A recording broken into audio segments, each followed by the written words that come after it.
Tiba-tiba ada, ya mungkin kalau dibilang orang-orang itu semacam kayak kuntilanak gitulah. Itu ngedeket, ngedeket, jadi semacam ada raksasa gitulah. Mhm.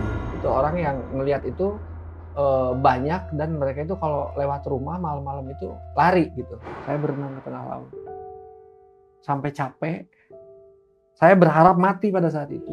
Membuat lagu untuk, yang sekarang lagi happening lah di Jawa Oh Barat lah ya. iya, sempet bikin lagu judulnya Nah, kalau nggak salah Bapak Bapak Aing, Aing, ya Bapak Aing, sedap. Bapak Aing, mohon perhatian. Kami juga anak bangsa, bukan kaum terbuang. Lihatlah dan bukalah mata hatimu. Bayangkan kalian kehilangan penglihatan kalian di usia 30 tahun. Dunia terasa gelap, tapi ternyata dari kegelapan itu lahir karya yang benar-benar bisa menyentuh jutaan hati orang Indonesia. Dan lagunya itu sampai sekarang sangat amat familiar. Bahkan gue sendiri pun sering banget memutar lagu tersebut. Kali ini kita menghadirkan Ery Blin, seniman jalanan dan sekaligus pencipta lagu dan pembuat gitar bambu yang tetap berkarya meski tak bisa lagi melihat dunia. Ini bukan cerita biasa, ini kisah tentang mata hati.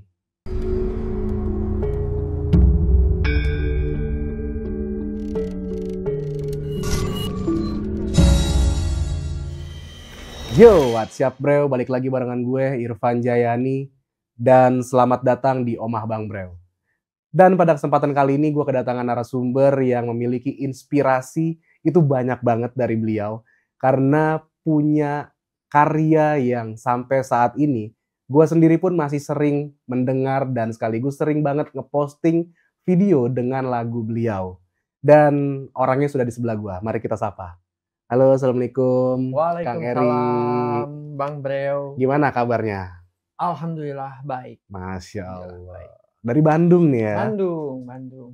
Naik motor? Naik motor saya pagi-pagi, sebenarnya sebelumnya saya dari, eee, ke Pangandaran dulu, terus, beberapa hari di sana, balik lagi ke Bandung hari Jumat, istirahat dulu sejenak, Senin pagi gas lagi Mantap. menuju Omah Bang Breo. Sedap.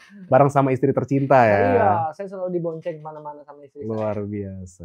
Dan teman-teman seperti biasa ketika kita kedatangan tamu atau narasumber ke Omah Bang Breo, tentunya kita sebagai tuan rumah menyajikan minuman. Kang Ery, ini ada minuman. Ya, Air putih.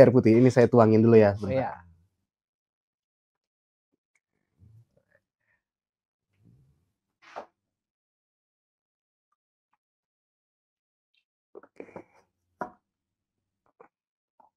Boleh silahkan diminum Kang Ery, maaf ini.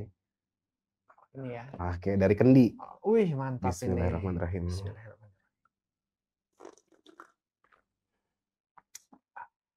Alhamdulillah.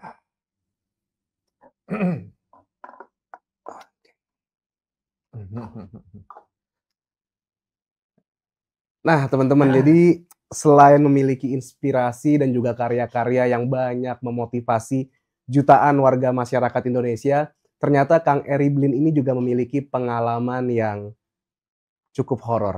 Jadi gue penasaran juga sebenarnya ceritanya seperti apa. Kita dengerin ceritanya.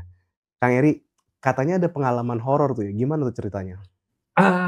Kalau pengalaman saya sih di, horor-hororan tuh mungkin nggak banyak ya, Oke. karena saya orangnya skeptis gitu. Oke. Jadi, mmm, mungkin yang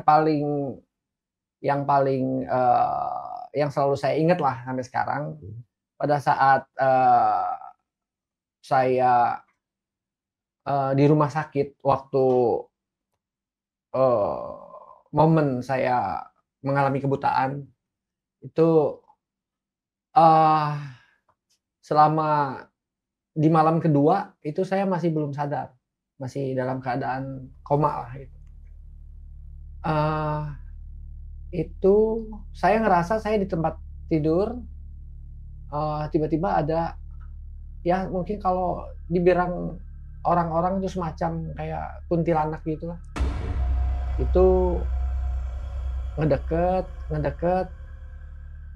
Saya tapi saya nggak terlalu takut pada saat itu. Yang artinya saya hanya waspada, ini mau ngapain nih, mau mencelakain saya atau gimana nih gitu kan. Dan dia bener-bener ngedeket, mau nyekik sama saya. Saya jambak rambutnya, dan itu kita bener-bener, saya ngerasa itu adu tenaga di situ, dan saya nggak ngebiarin dia ngedeket gitu. Saya jambak rambutnya itu, saya jauhin, saya nggak biarin dia ngedeket ke saya sampai apakah pada saat itu kabur atau gimana. Yang jelas saya langsung sadar itu, langsung bangun. Jadi pertama kali saya sadar dan gelap gitu. Jadi momen itu saya bangun tapi kok gelap. Itu pertama kali saya ngerasain kegelapan, tapi saya masih belum sadar kalau saya itu buta. Saya pikir apa mati lampu apa gimana gitu. Pada saat itu yang paling selalu saya ingat sampai sekarang. Jadi awalnya seperti melihat sosok kuntilanak itu tadi ya. Terus dia ngedeket. Tapi rasa takutnya nggak terlalu, saya lebih ke waspada gitu. Saya lebih ke waspada. Kalau suara-suara gitu pernah dengar juga? Suara-suara saya belum pernah. Tapi kalau ada, jadi justru saya bisa ngerasain itu semenjak saya buta. Jadi kalau lagi saya masih bisa melihat, justru saya belum pernah ngalamin hal-hal seperti itu, even di tempat-tempat yang angker gitu. Karena waktu kecil saya suka diajak abah saya mancing di salah satu tempat yang orang bilang masyarakat situ tuh angker. Tapi nyatanya itu kita banyak banget dapat ikan di situ gitu. Jadi orang bilang itu angker, selalu ada penampakan pocong lah, kuntilanak lah gitu kan. Tapi abah saya selalu mendidik saya, nggak ada lah yang kayak gitu, nggak ada. Kita ini lebih tinggi, lebih kuat dari mereka gitu. Memang ada, jin itu ada, tapi kita itu diciptakan sempurna. Gitu. Jadi jangan pernah sedikit pun ngerasa takut sama hal-hal seperti itu. Itu yang abah saya ajarkan sama saya. Jadi selama saya masih bisa ngelihat, saya selalu dengan full logika gitu. Kalaupun misalnya mungkin ada poltergeist atau apa, saya anggap itu tikus atau apa gitu kan. Tapi setelah saya buta, saya mulai ngalamin ada beberapa kejadian, nggak banyak sih. Contohnya misalnya saat itu saya lagi di rumah saya ini, dulunya itu terkenal orang itu kalau ngelewat di depan rumah saya itu merinding gitu. Jadi mereka itu tiba-tiba melihat ada kaki gede banget gitu kan. Jadi semacam ada raksasa gitu lah. Itu orang yang ngelihat itu banyak, dan mereka itu kalau lewat rumah malam-malam itu lari gitu. Saking ketakutannya. Tapi itu zaman dulu lah, saat saya masih kecil.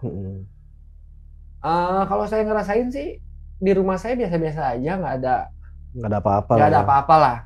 Tapi semenjak saya buta, saya seperti bisa ada suatu momen saya lagi duduk misalnya, ini lagi bengong lah. Nah, lagi bengong. Tiba-tiba ada yang set lewat gitu. Padahal kan istri saya lagi ke pasar. Itu kejadiannya pagi-pagi gitu. Udah terang lah.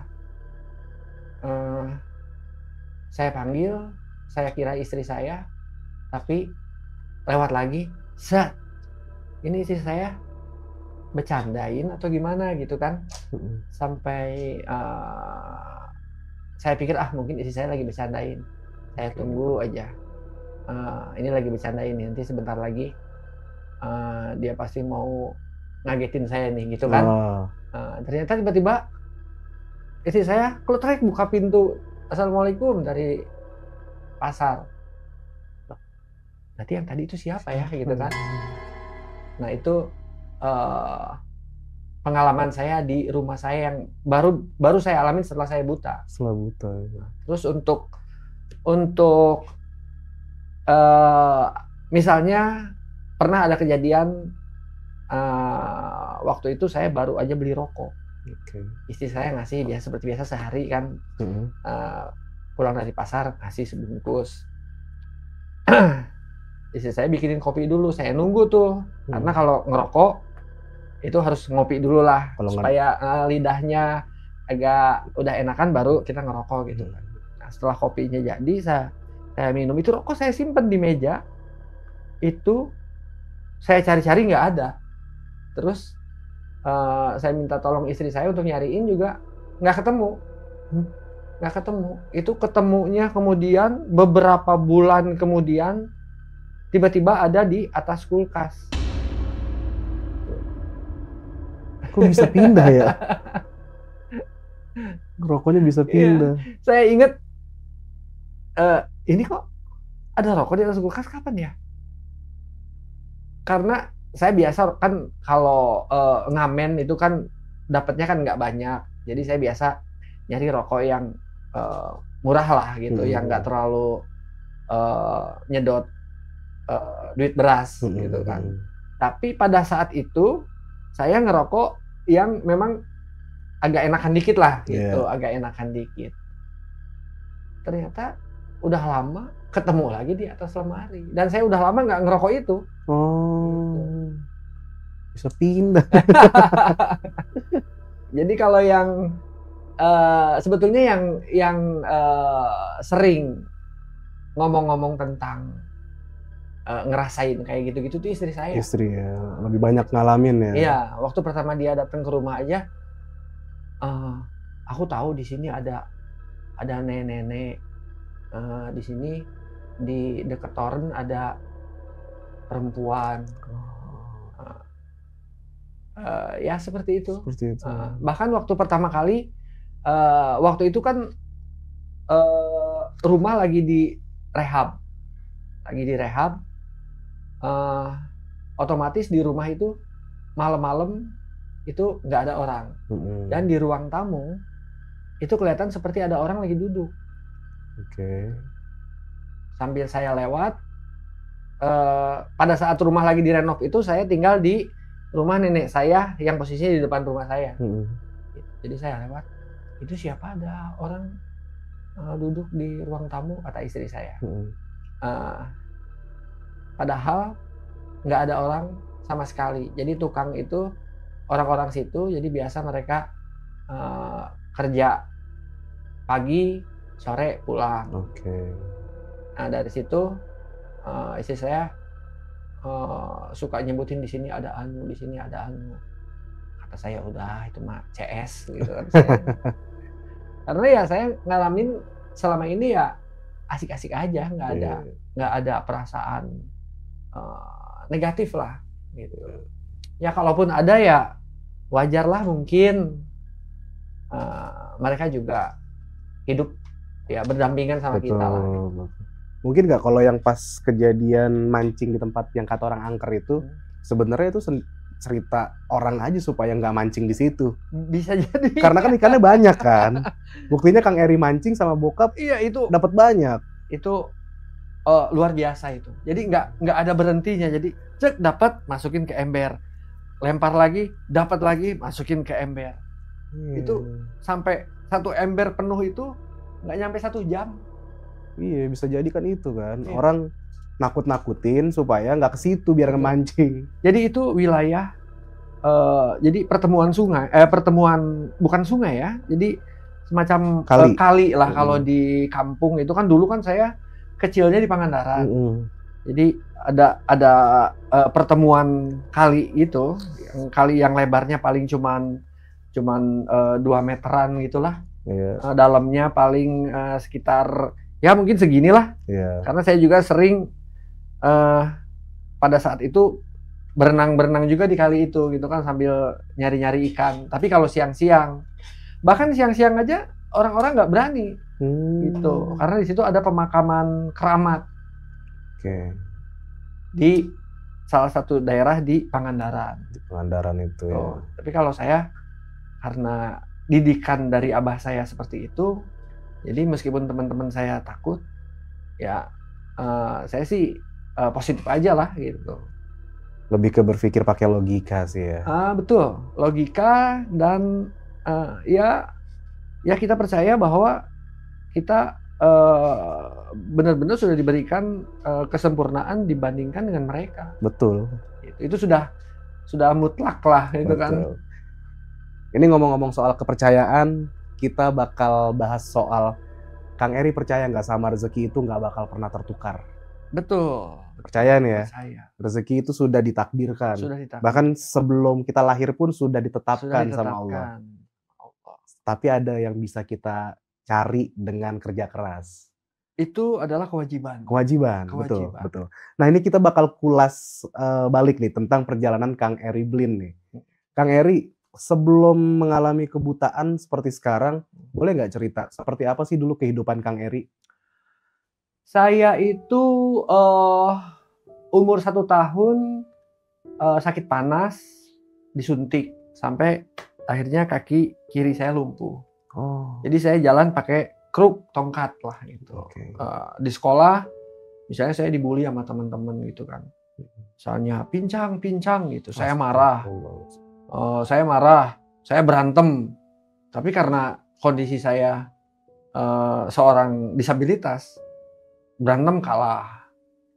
Terus ntar besoknya gitu lagi, berantem kalah. Terus itu hampir setiap hari itu saya nggak pernah lelah untuk gimana sih caranya supaya bisa berantem gitu. Jadi momen-momen itu meskipun saya dipukulin atau gimana, ya saya anggap itu latihan. Itu latihan. Jadi ditambah lagi di rumah orang tua didikannya pada saat itu memang keras ya. Kalau didikan orang tua zaman dulu itu keras. Karena kakek saya juga veteran. Jadi sudah terbiasa dengan didikan yang keras gitu. Cuman pada saat itu ibaratnya di rumah saya keras, di luar lingkungan juga keras buat saya. Sedangkan hati kecil saya itu nangis. Saya sedih dengan kok saya terlahir seperti ini, teman-teman yang lain kok pada sehat gitu. Hati kecil saya itu menangis dan kesepian. Tapi saya banyak teman. Saya termasuk anak yang mungkin ya bisa dibilang pandai bersosialisasi lah gitu. Meskipun di saat-saat tertentu saya selalu ngerasa beda sendiri. Saya bersosialisasi ya untuk bahwa saya juga ya sama lah dengan mereka lah, nggak ada kekurangan, meskipun di sisi lain ya saya juga memaksakan untuk bisa sama dengan mereka gitu. Padahal saya memang jelas punya kekurangan. Yang akhirnya saya tumbuh remaja. Nah, latihan-latihan yang selama ini saya alamin dari kerasnya kehidupan sejak kecil gitu. Itu yang akhirnya membuat saya berontak. Berontak dan saya benar-benar belajar bagaimana dengan kondisi seperti ini saya bisa berantem. Dan sampai akhirnya SMA itu ya lumayan lah. Saya berhasil jadi geng yang ya lumayan dipandang lah gitu di sekolahan gitu. Itu pada saat itu yang ada dalam pikiran saya, oh berarti saya berhasil menunjukkan nih bahwa saya juga apa ya istilahnya sama dengan mereka, meskipun kondisi saya seperti ini. Caranya saya tunjukkan dengan seperti itu. Ditambah lagi di tahun 90-an gitu, pada saat saya lagi remaja itu, lagi apa ya, dibilang mabok itu mungkin suatu tren banget lah pada saat itu. Jadi hampir semua orang itu ya seperti itu terutama anak-anak mudanya gitu. Karena zaman Orde Baru itu ya, ini bukan bermaksud saya berkata-kata, ini dari pengalaman saya pribadi, hal-hal seperti itu ya cukup bebas gitu. Jadi sampai akhirnya karena pergaulan saya dengan anak-anak jalanan, saya jadi minum-minuman, terus obat-obatan. Pokoknya ditambah lagi saya broken home kan. Tuh, jadi ditambah lagi saya merasa nggak ada yang mau deket sama saya. Padahal pada saat itu saya seorang yang tiap hari mabuk, tiap hari bikin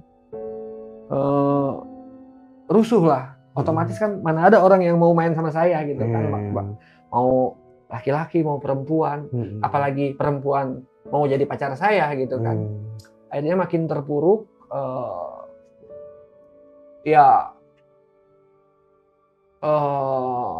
Terus juga saya punya cita-cita ingin jadi penyanyi. Nah, tapi saya bingung gimana cara mewujudkan cita-cita itu.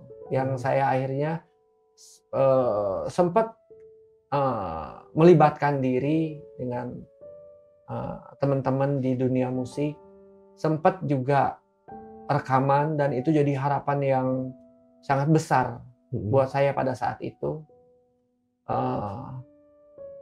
Sampai juga ada, untuk pertama kalinya ada perempuan yang mau dekat sama saya. Ya pacar lah ceritanya pada saat itu ya. Tapi ada harapan yang besar itu suatu saat kan tidak semudah membalikan tangan. Jadi selalu ada kegagalan. Nah di situ saya pada saat kegagalan di bidang cita-cita saya menjadi penyanyi, setelah rekaman itu tidak ada kelanjutan yang seperti yang saya harapkan, ditambah lagi karena mungkin saya juga pada saat itu kehidupannya kacau, terus pacar saya juga ninggalin. Di situ saya makin kacau, saya makin parah lagi minum-minuman, sampai suatu hari saya itu udah beberapa hari itu udah nggak inget. Jadi saya jalan-jalan kemana-mana, mabok dan lain sebagainya, tapi saya nggak inget ngejalanin hari itu. Jadi saya inget-ingetnya saya jatuh, ada benturan keras kayak halilintar di kepala saya. Saya jatuh, itu naik motor tuh. Saya pinjam motor teman saya. Saya meskipun kaki saya lumpuh, tapi saya bisa naik motor. Saya masih bisa pulang. Setelah pulang saya tidur, nggak bangun-bangun lagi. Jadi saya sadar ini saya di mana? Pada saat jatuh nih, saya di mana? Itu samar-samar saya ingatnya itu. Cuman yang paling saya ingat adalah yang halilintarnya itu. Karena benturan ya? Karena benturan. Jadi itu yang paling saya ingat. Selanjutnya samar-samar. Sampai akhirnya saya tidur, nggak bangun-bangun lagi. Kemudian ditemuin sama abah saya dibawa ke rumah sakit. Udah nggak ingat. 2 hari itu saya nggak ingat. Kemudian ya kejadian yang kuntilanak itu. Itu tahun berapa? tahun 2003. 2003. 2003. Itu masih SM, umur berapa itu berarti? Itu saya pada saat itu berarti saya kan kelahiran 73 ya. Berarti 30 tahun ya. 30 tahun ya. Gitu. Berarti umur 30 tahun benar-benar 30 tahun mengalami kebutaan Iya. itu ya. Apa perasaan terdalam Bang Eri waktu tahu dunia benar-benar nggak bakal kelihatan lagi sama Bang Eri? Ya pastinya shock lah. Itu semua orang pasti akan shock ketika mengalami hal seperti ini. Sempat saya itu seperti ada bisikan dalam hati ya. Apa nih yang saya lakuin dengan kemarin aja saya bisa ngelihat hidup saya sekacau itu. Sekarang saya nggak bisa ngelihat apa lagi, gitu kan. Dalam kekosongan pikiran saat itu tiba-tiba di benak saya ada kamu mau melanjutkan kehidupan, fight di dunia kamu yang baru. Dalam artian dunia saya baru ya dunia gelap ini, gitu.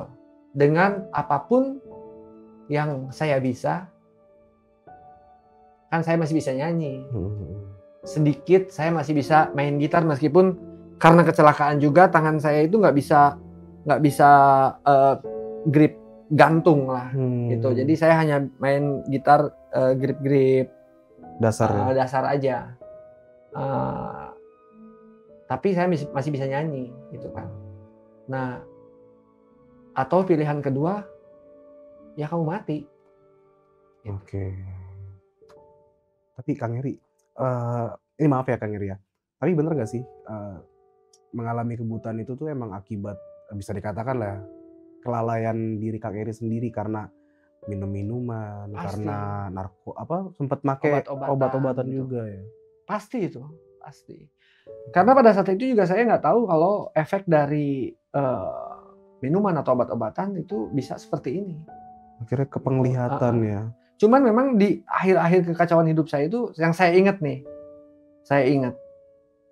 padahal saya udah di Bandung ya pada saat itu ya, tapi saya pergi ke Pangandaran. Nah di pinggir pantai itu saya teriak, Tuhan kalau memang Engkau ada, kenapa Engkau tidak adil? Kenapa orang lain sempurna, kenapa aku seperti ini?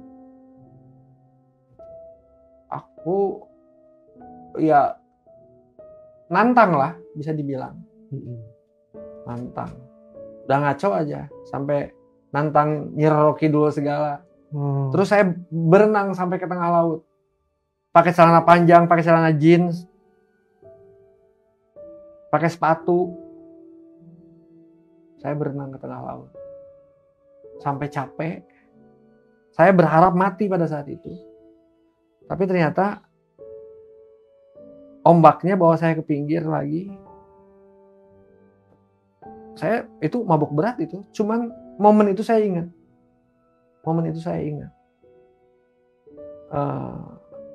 Dan ya udah dari situ hati saya hancur aja. Benar-benar hancur saat itu. Hati saya hancur. Tapi ada nggak momen yang akhirnya bikin Kang Eri ini sadar dan akhirnya bikin Kang Eri itu memutuskan kayaknya saya harus berubah deh. Ada nggak momen itu? Nah, ini kelanjutan dari yang pada saat di hari pertama saya menyadari bahwa saya buta. Itu awalnya ini mati lampu atau apa ya. Terus saya minta tolong, ada mama saya waktu itu sama seorang kawan lah yang lagi jemur. Saya pengen berjemur gitu. Karena saya setiap nanya, ini mati lampu? Iya, jawabannya gitu. Ini mati lampu? Iya. Selalu jawabannya seperti itu. Sampai saya pengen berjemur, terus ternyata benar di luar saya ngerasa panas matahari, tapi saya nggak ngelihat sama sekali, gelap. Nah itu saya sadar, saya buta. Karena sebelumnya hati saya sudah hancur, saya sudah istilahnya, sudah pengen mati lah. Jadi mungkin nggak ada suatu reaksi yang emosional kayak gimana. Nggak ada ya. Kosong aja. Oke. Kosong. Nah dalam kekosongan itu, ya tadi ada dua jalan. Mau bangkit dengan dunia saya yang baru, dunia gelap, dengan apa yang masih saya bisa, atau yang kedua mati. Saya pilih yang mana ya? Itu. Sempat mau mati. Sempat saya pilih yang mana ya? Oke. Pilih yang mana ya? Terus saya sadar kalau saya masih dikasih kemampuan di bidang musik, saya masih bisa nyanyi, dan saya juga masih bisa jalan meskipun pakai tongkat. Jadi tongkatnya jadi nambah lagi satu lagi, tadinya tongkat buat kaki kiri saya buat jalan, ditambah tongkat buta kan gitu kan. Nah, tapi setidaknya saya masih bisa jalan, saya masih dikasih kekuatan untuk bisa jalan, untuk bisa nyanyi, untuk bisa berkarya. Artinya itu Tuhan memberitakan saya untuk tetap hidup. Dan akhirnya saya percayai itu, saya imani itu, sudah saya bulatkan tekad untuk life must go on. Oke. Dari situ ya udah saya siapin diri saya, latihan tiap hari. Jadi awal-awal kebutaan itu saya sibukkan dengan latihan musik dan latihan mental. Saya mau hijrah ke ibu kota. Oke. Saya mau orang lain aja, orang-orang buta aja pada bisa hidup, kenapa saya enggak? Dan itu mungkin setahun lah proses persiapan dari segi mental ataupun skill, hingga akhirnya saya berangkat ke Jakarta. Oke. Dan memulai petualangan sebagai si buta dari Bandung. Si buta dari Bandung ya. Nah, pas Kang Eri mengalami kebutaan ini, siapa sosok orang yang tetap bertahan di sisi Kang Eri? Sebetulnya mungkin tidak ada perubahan ya. Dalam artian nggak ada orang yang menjauh, nggak ada apa, seperti biasanya. Oke. Jadi orang tua ya mungkin juga khawatir saya bunuh diri atau gimana. Jadi ya alhamdulillah saya bisa menjalani hidup seperti biasanya, seperti normal, tapi kali ini dengan tanpa menggunakan mata, dan saya belajar melihat menggunakan hati. Jadi ya saya siapin diri saya untuk, daripada saya istilahnya menyia-nyiakan waktu saya yang udah selama 30 tahun saya sia-siain, terus daripada dalam keadaan seperti ini saya membusuk di rumah, saya memutuskan untuk fight gitu, jalan keluar gitu. Apapun yang akan Allah hadapkan sama saya, ya saya hadapi. Akhirnya itu saya hijrah ke Jakarta, dimulai dengan ngamen, sampai saya bikin lagu, terus saya kirimin ke perusahaan-perusahaan rekaman. Dan pada suatu saat akhirnya saya dipanggil.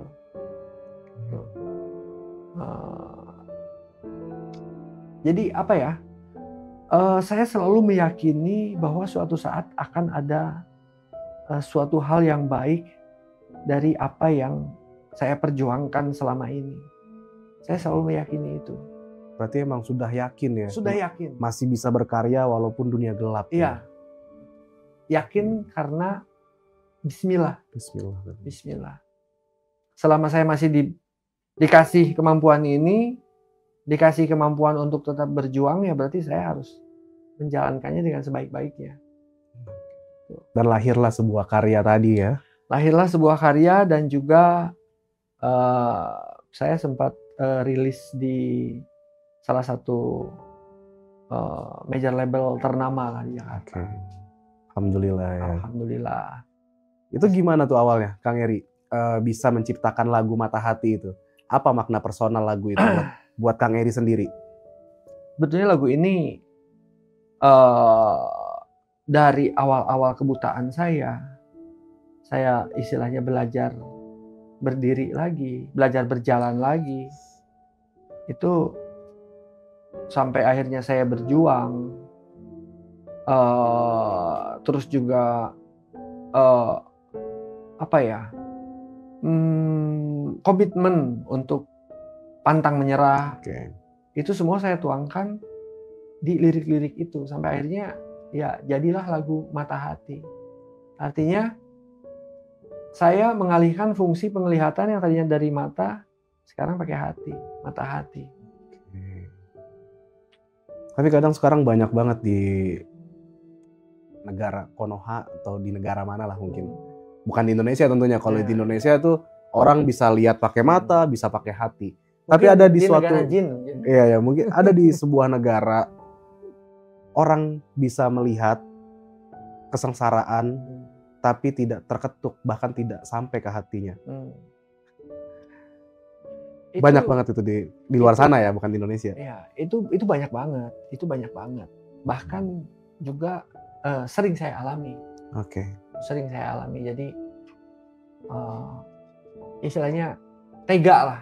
Iya. Dengan saya kondisi seperti ini, masih saja jangankan cuek, ini jahat.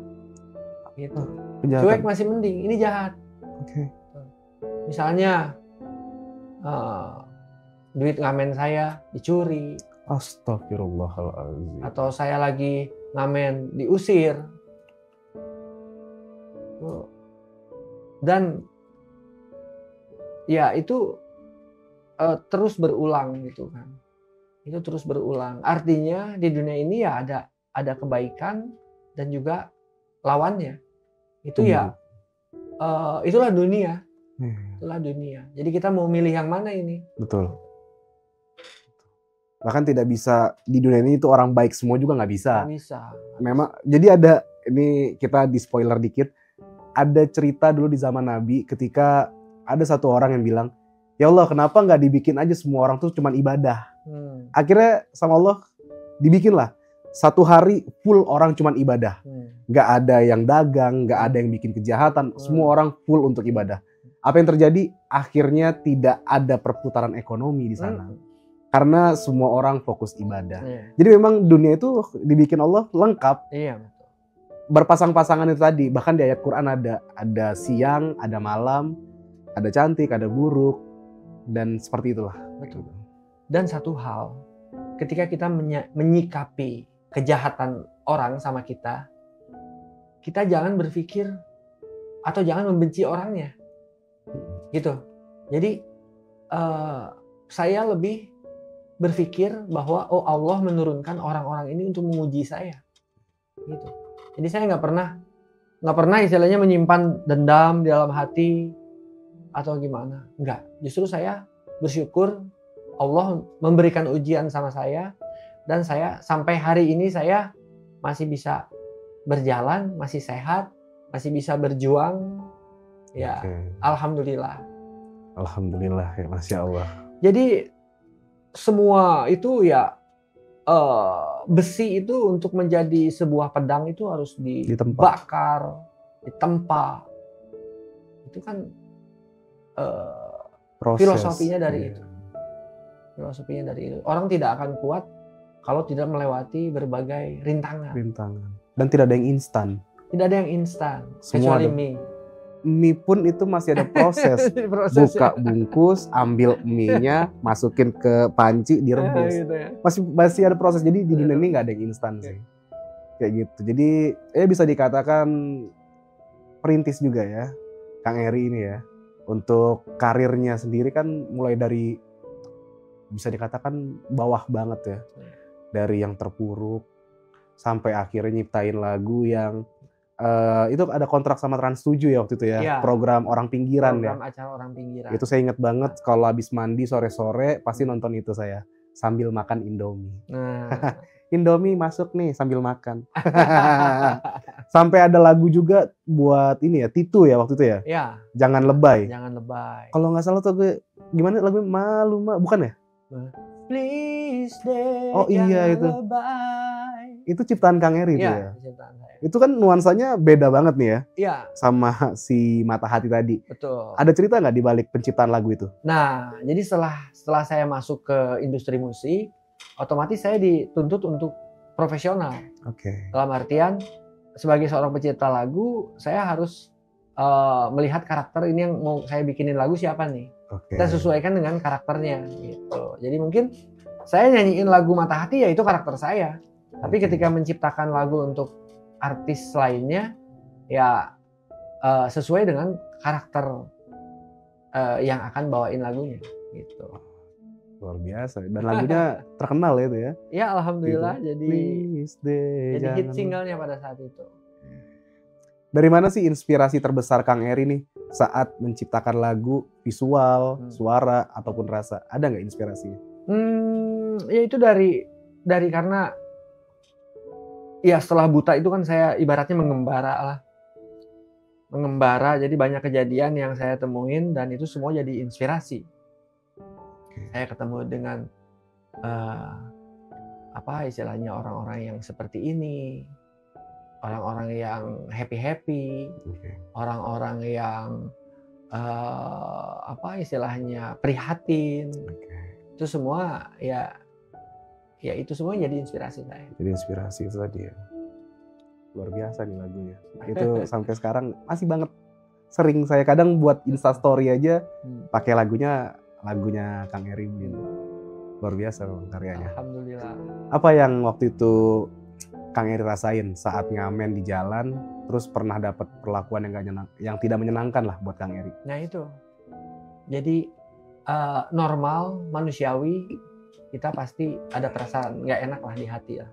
Mau itu marah, mau itu kecewa, tapi saya balikin lagi, oh ya tadi itu, ini Allah menurunkan orang-orang ini untuk menguji saya. Gitu. Jadi saya lebih melewatinya dengan ya Bismillah aja, dengan senyuman aja. Ini Kang Eri dapat lisensi resmi nggak sih dari Kementerian Pendidikan dan Budaya untuk mengamen? Apa prosesnya gimana nih? Mengamen sekarang? Iya. Nah, jadi kalau mengamen sekarang ini, jadi saya dulu itu sebelum pandemi, karena saya sering mengalami saya kan sempat jadi artis lah istilahnya gitu. Tapi ketika mau manggung, wah ini nggak cocok nih Eri nih, nanti aja yang untuk acara disabilitas gitu kan. Padahal saya kan sebagai seorang penyanyi profesional saya bisa membawakan suasana apapun lah gitu. Saya anggap musik itu adalah suatu pertunjukan teatrikal.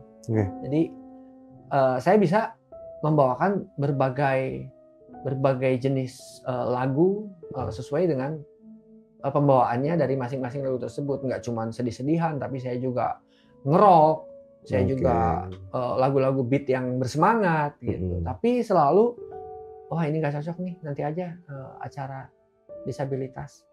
Jadi saya selalu seperti itu. Nah di situ saya kan ada semacam, wah saya harus menyuarakan anti diskriminasi. Dan itulah yang mendorong saya untuk membuat sebuah yayasan. Tuh. Padahal saya nggak punya apa-apa tuh. Jadi di dunia keartisan pun saya perkembangannya sulit, gitu kan. Dengan saya nggak punya apa-apa, ya udah di rumah saya bikin yayasan, terus saya kumpulin kawan-kawan disabilitas digabungin sama kawan-kawan yang normal. Tujuannya si kawan disabilitas ini mereka pandai berkarya di bidangnya masing-masing. Ada yang pandai bikin kerajinan, ada yang jago bikin aransemen musik meskipun buta misalnya. Ada yang dia itu bisa ahli di bidang konveksi. dan lain-lain itu yang saya jadiin motivator lah untuk kawan-kawan yang banyak saya jumpain anak-anak muda yang sehat-sehat badannya normal tapi malah jadi pengangguran gitu kan, malah cuman menghabiskan waktu nongkrong-nongkrong di gang sia-sia. Nah itu yang saya pengen suarain sama kawan-kawan anak-anak bangsa bahwa kita harus punya semangat berkarya. Betul. Jadi itu belum lama berjalan, tiba-tiba pandemi. Pandemi masih saya paksain jalan tuh. Itu saya masih ada sedikit bekal-bekal lah gitu kan. Sampai akhirnya saya ditipu sama kawan. Terus udah nggak punya apa-apa lagi. Udah nggak punya apa-apa sama sekali. Akhirnya ya kegiatan di yayasan pun berhenti. Terus saya ngomong sama istri, ini supaya kita masih tetap hidup, saya mau ngamen di jalan. Istri saya sempat, yang bener nih ngamen di jalan gitu kan. Karena istri saya nggak tahu sebelumnya, sebelum jadi artis saya sempat ngamen di jalan. Karena saya ketemu sama istri saya kan 8 tahun yang lalu. Nah, sementara waktu saya jadi artis itu sekitar tahun 2005 lah, 2005 sampai 2010 lah itu saya aktif-aktifnya pada saat itu.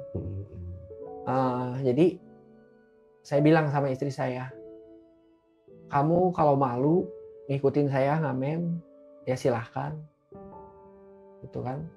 Kalau saya nggak ada jalan lain, saya juga masih bisa nyanyi dan ini yang mau saya amalkan lah, hitung-hitung ibadah lah. Ibadah bisa menghibur, bisa memotivasi, tapi juga kalau Allah ngasih rezeki ya itu buat dapur ngebul gitu kan. Nah akhirnya ternyata istri saya ya udahlah saya ikut ngamen gitu kan. Gitu kan. Makin semangat nih ya ditemenin istri. Beneran siap? Ya siap lah gitu. Meskipun awalnya masih canggung gitu kan ya, tapi ya karena emang kita udah bener-bener menyiapkan diri gitu. Jadi saya ngamen lagi di jalan. Banyak yang bilang, Ri, kenapa kamu ngamen lagi di jalan? Kamu nurunin lagi reputasi kamu. Biasanya kan memang sebelum itu kalau misalnya ada acara, masih suka ada acara yang ngundang, bayarannya masih lumayan, masih bayaran artis lah. Cuman itu jarang kan, jarang. Jadi apalagi semenjak pandemi itu udah nggak ada aja sama sekali, nggak ada job sama sekali. Sepi ya. Akhirnya ya meskipun banyak orang-orang yang bilang itu bisa ngancurin reputasi kamu yang udah kamu bangun selama ini ya Bismillah aja lah. Bismillah aja. Yang penting saya mah gimana caranya saya masih bisa berkarya, masih bisa menghidupi keluarga. Berkarya. Sesimpel itulah. Menafkahi keluarga dengan karya lebih tepatnya. Betul. Kang Eri ngomong-ngomong karya nih kan Kang Eri punya project gitar bambu nih. Ya. Apa harapan Kang Eri ke depan untuk si project ini? Nah ini kan salah satu project di yayasan. Jadi yayasan itu jadi kita mengembangkan karya untuk memotivasi sesama anak bangsa. Saya pengennya kegiatan ini bisa saya mulai lagi. Nah dengan saya ngamen ini sebetulnya saya sedikit-sedikit nabung untuk suatu saat saya memulai lagi kegiatan di yayasan, bisa bikin bengkel karya, bisa mengembangkan lagi hingga benar-benar saya bisa memotivasi seluas-luasnya lah. Ada harapan nggak disupport oleh pemerintah? Tentu saya sangat berharap, terutama sebagai warga Jawa Barat, saya juga membuat lagu untuk yang sekarang lagi happening lah di Jawa Barat lah ya. Sempat bikin lagu judulnya kalau nggak salah Bapak Aing. Nah itu, tapi saya bukan yang apa ya istilahnya memuji-muji Bapak Aing, memuji-muji KDM, tapi saya lebih ke ini loh, aspirasi masyarakat ini yang kita inginkan. Kita ini punya cita-cita, kita ini punya harapan untuk mendapatkan keadilan dan kesejahteraan. Kita ini sekarang sudah merdeka, tapi kenapa kami masih terjajah? Itu yang aspirasi itu yang saya sampaikan di lagu Bapak Aing. Dan ya mudah-mudahan Allah bisa mempertemukan saya dengan beliau. Amin ya Allah, amin, amin, amin, amin. Buat teman-teman, tugas kita bantuin supaya Kang Eri bisa cepat terrealisasi ketemu dengan KDM ya. Karena kan Amin, lagunya amin. juga berhubungan dengan Kang Deddy sendiri kan. Iya. Judulnya aja Bapak Aing. Bapak Aing. Ini boleh didengerin nggak, Boleh. Kang Eri? Pinjam gitar ya. Saya request 2 lagu boleh nih ya. Boleh. Lagu Andalan, Mata Hati, dan juga dan Bapak Aing. Ya. Siap. Oke, aduh. Ini Kang Eri. Oke, silakan Kang Eri. Lagu Bapak Aing. Bapak Aing, Aing mau tanya, adakah jalan terbuka untuk kita semua? Bapak Aing, mohon perhatian. Kami juga anak bangsa, bukan kaum terbuang. Teriaklah, hore, ayo, hore. Kami juga manusia yang punya cita-cita. Teriaklah, hore, Bapak Aing, hore. Kami inginkan keadilan dan kesejahteraan. Yeah. Mantap, luar biasa. Satu tembang dari Bapak Aing yang dimainkan oleh Kang Eri. Karyanya luar biasa. Itu sebenarnya dari liriknya sendiri banyak pertanyaan ya. Pertanyaan, ya. Artinya yang kita butuhkan adalah semua itu yang saya suarakan. Oke. Satu terakhir sebelum kita akhirin obrolan ini, tentu saya mau dengerin Kang Eri nyanyi lagu Mata Hati. Nah, teman-teman, jadi memang di Indonesia ini saat ini kita krisis dengan orang yang bisa melihat dengan hati. Hati nurani kita kadang tertutup dengan keegoisan kita, ketamakan kita, bahkan tidak jarang kita melihat sesama pun yang harusnya kita bantu, kita cuma cuek aja. Kayak, ini bukan masalah kita, ini bukan masalah gua. Padahal kita itu harus saling membantu. Karena apa? Karena kita ini makhluk sosial. Kita tidak bisa hidup sendiri.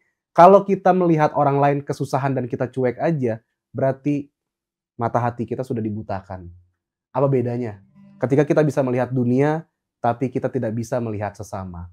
Nah, buat teman-teman juga jangan lupa kalau kalian punya cerita yang menarik, tentunya yang punya horor, cerita pengalaman mistis, ataupun kalian merasa kalian ini kayaknya cerita gue nih bisa memotivasi orang-orang nantinya.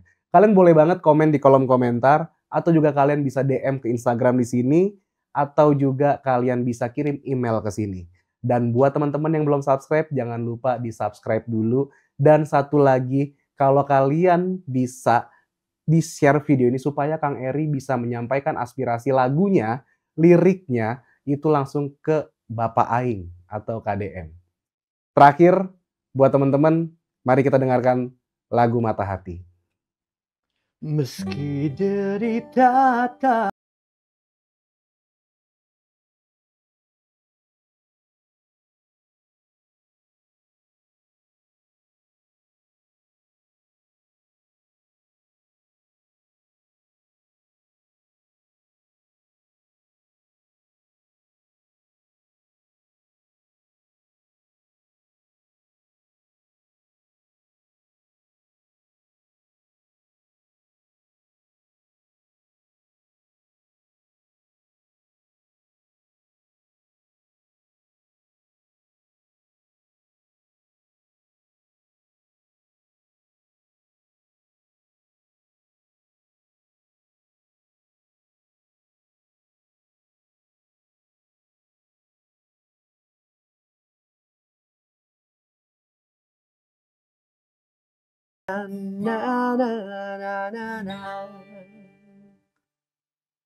Raus pisan.